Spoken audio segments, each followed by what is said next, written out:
All right, so we've learned 4 different types of questions, and we're going to practice using those in normal everyday conversations rather than scripting them out.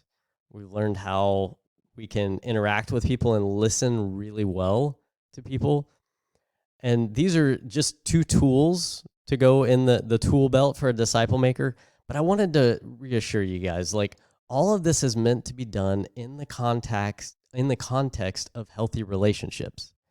That means you have to have relationships with people, because if you just start every relationship by diving into spiritual conversations, you might push people away.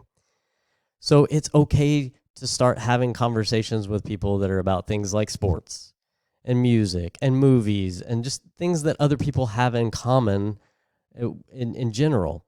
It doesn't have to be like, let's dive straight into this scripture story every conversation you have with people.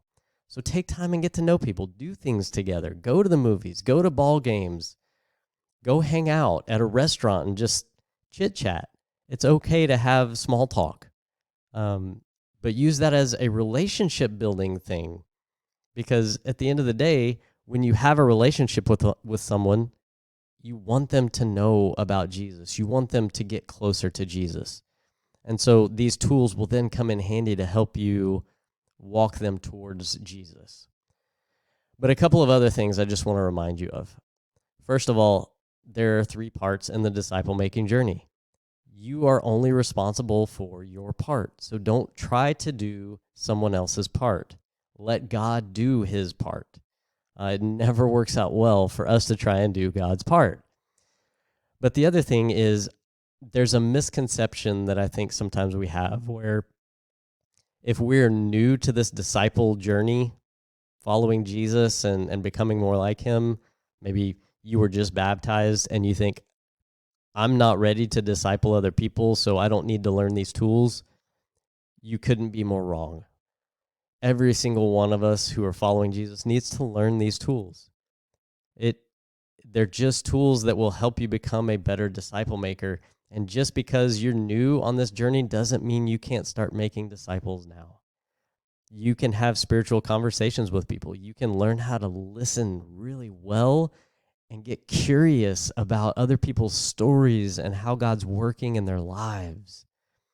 So this whole concept of making disciples, if we look at Jesus, we're going to see how he did this.